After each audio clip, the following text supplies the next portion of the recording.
आदरणीय कार्यकर्ता सम्मेलन के अध्यक्ष अरुण जी,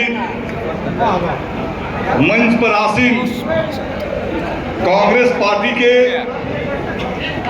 प्रदेश अध्यक्ष श्री अखिलेश प्रसाद सिंह, महागठबंधन के संयुक्त प्रत्याशी छोटे भाई आकाश जी, मंच पर आसीन एकमा के माननीय विधायक श्रीकांत यादव जी, मंच पर आसीन तरैया के पूर्व विधायक श्री मुद्रिका राय जी, मंच पर आसीन कन्हैया पहलवान जी, मंच पर आसीन श्री कुंदन सिंह जी और पूर्व प्रत्याशी राष्ट्रीय जनता दल के श्री बड़े भाई श्री जितेंद्र स्वामी जी और आज के इस महागठबंधन कार्यकर्ता सम्मेलन में आए हुए तमाम सभी दलों के नेता कार्यकर्ताओं को मेरे तरफ से लाल सलाम। लंबे समय से ये तकरीर आप सुन रहे थे, मैं उन तकरीरों में जाना नहीं चाहता।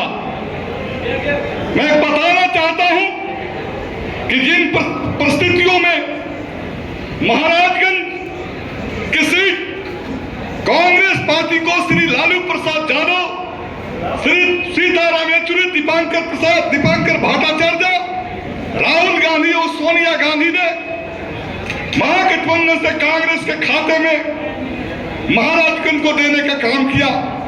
वो परिस्थिति से सब लोग वाकिफ है, मैं उस पर चर्चा करना नहीं चाहता।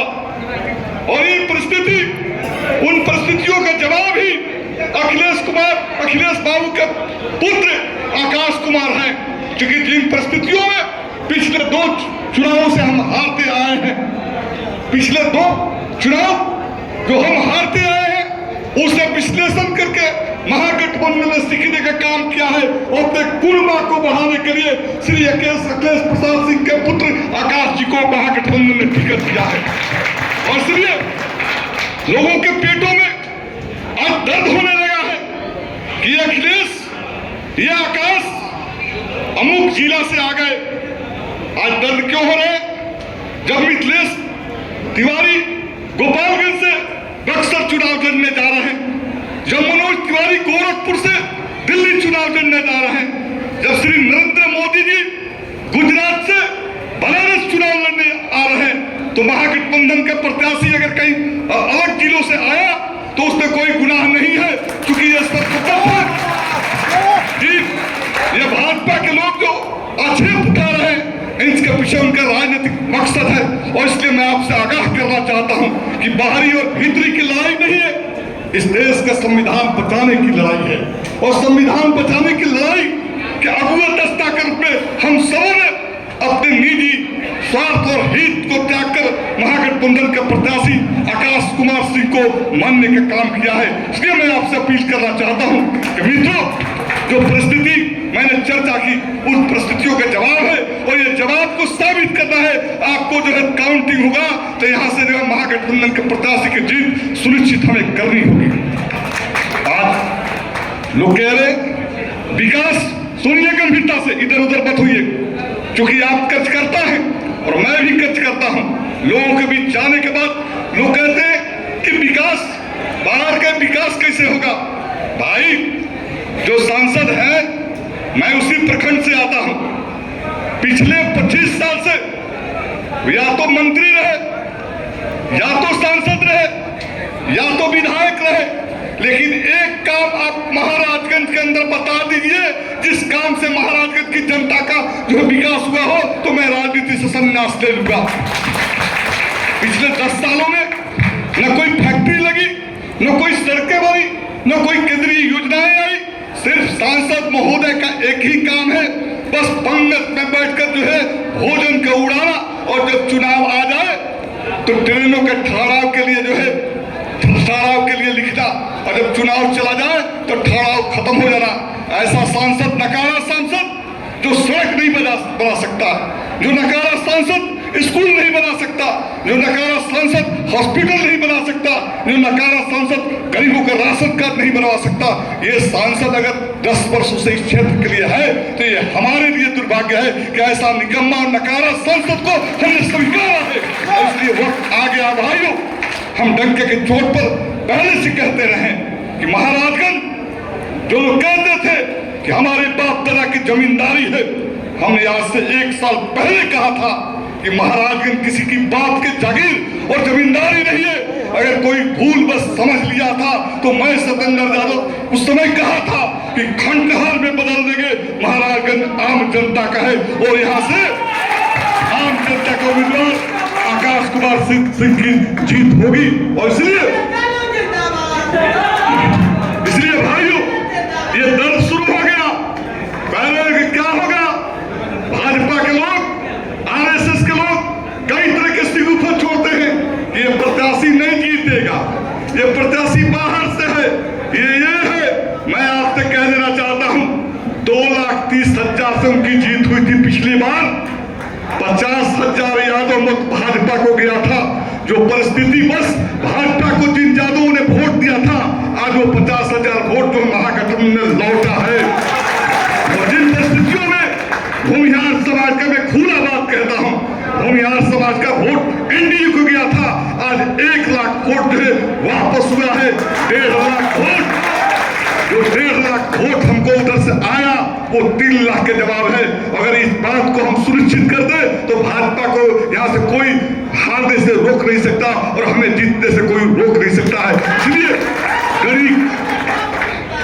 गणित साफ है, आंकड़े के गणित में वो भी समझ रहे, भाजपा के लोग भी समझ रहे कि भाई, जो यादव का वोट हमको मिलता था, जो भूमिहार का वोट हमको मिलता था, जो पिछड़ा और दलित का वोट हमको मिलता था, अब तो राजनीतिक परिस्थिति बदल गई।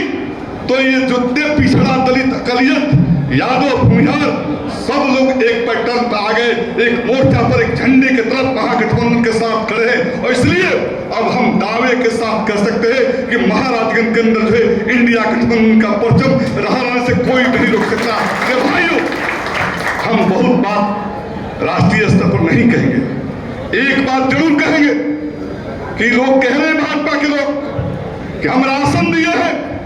मैं डंके के चोट पे कहता हूं कि जिस दिन संसद के अंदर श्रीमती सोनिया गांधी, राहुल गांधी, मनमोहन जी, सीताराम येचुरी, श्री लालू प्रसाद यादव संसद के अंदर खाद्य सुरक्षा अधिनियम लेकर आए थे, यही भाजपा जदयू के लोगों ने कहा था कि ये कानून अगर लागू हो जाएगा तो किसानों के अनाज नहीं बिकेंगे। आज क्या हो रहा है, जिस कानून के भाजपा के लोगों ने संसद के अंदर विरोध किया था, जिस कानून को जदयू के लोगों ने विरोध किया था, आज उसी कानून के सहारे वो वोट मांगते फिरते हैं कि हमने 5 किलो राशन दे दिया। अरे राशन तुमने नहीं दिया, श्री मनमोहन सिंह ने हिंदुस्तान के गरीबों को 5 किलो राशन दिया था।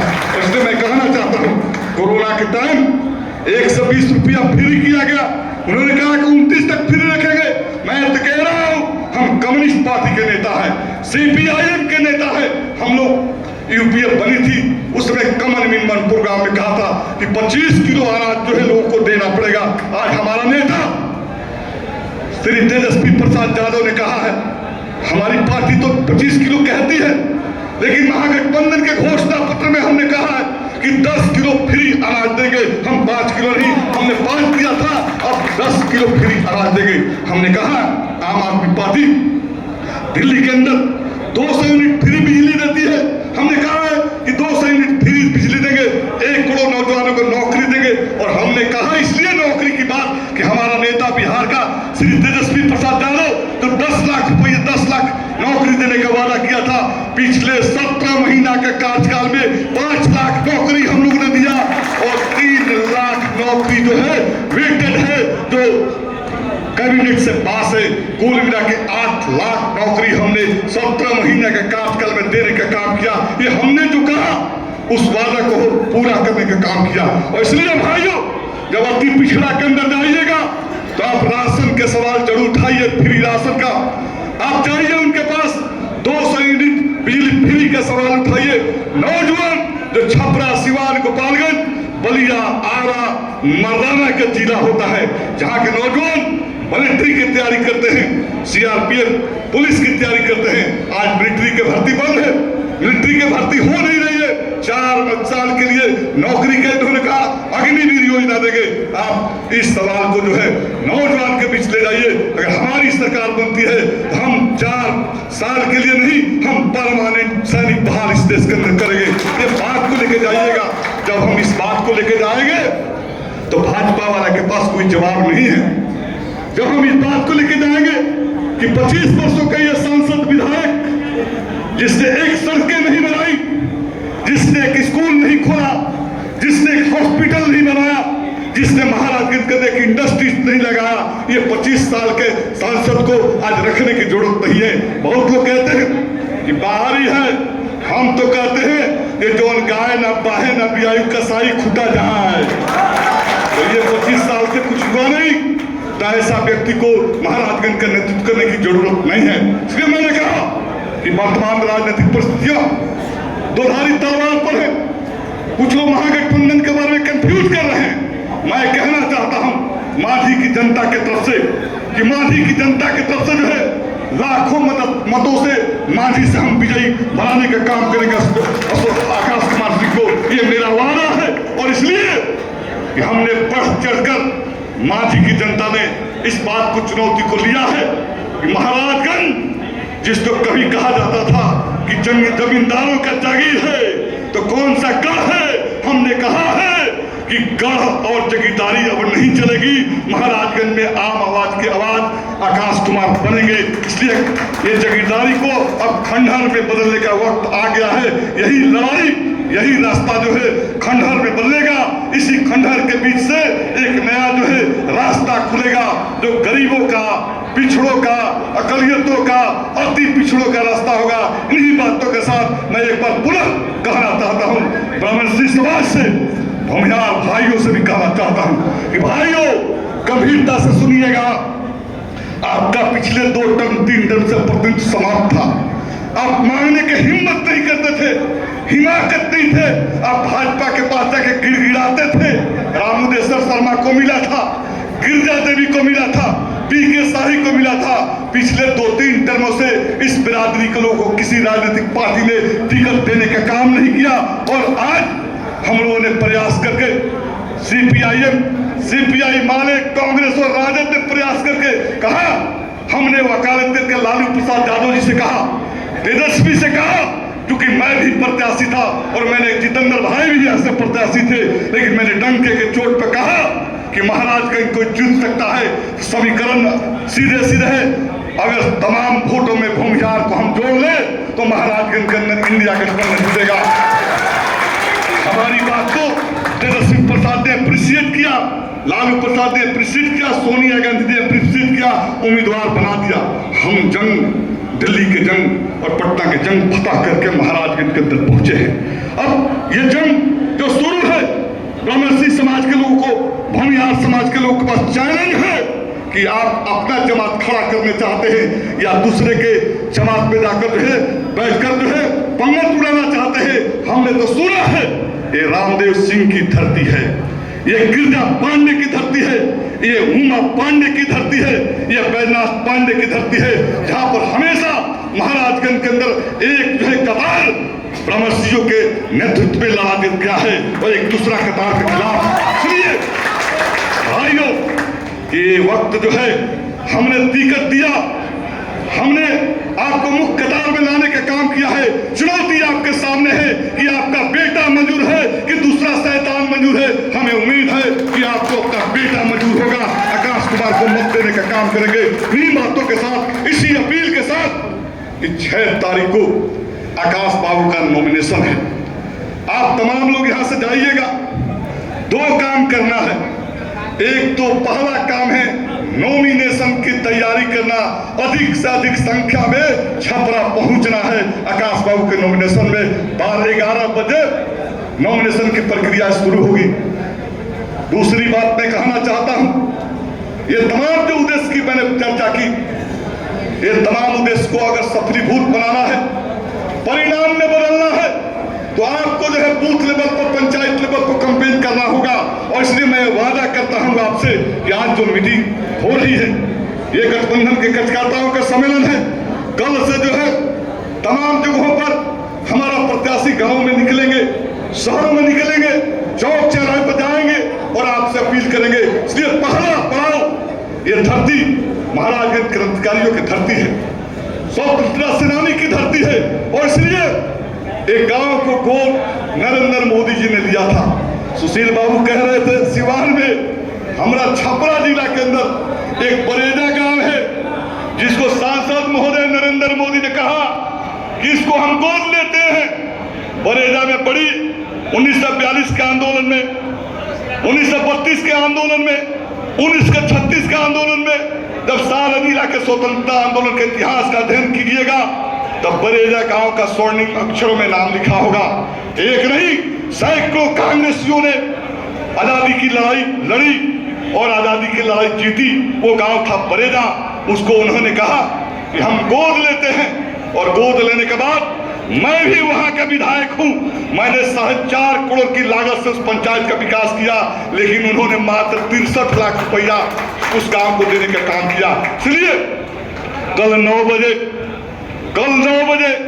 पंडित कृष्ण मिश्रा जो आजादी की लड़ाई का नेतृत्व करते थे, जो प्रथम शिक्षा मंत्री थे, पंडित कृष्ण मिश्रा कल माल्यार्पण के साथ बरेजा से आकाश कुमार का जनसंपर्क अभियान की शुरुआत होगी। इसलिए भाइयों, मांझी के नौजवानों, जलालपुर के नौजवानों, एकमा के नौजवानों, मैं आपसे अपील करना चाहता हूं कि कल 9 बजे यानी 8 बजे आप दल बल के साथ, गाजे बाजे के साथ पंडित कृष्ण तिवारी के गांव बरेजा में आप इकट्ठा रहिएगा।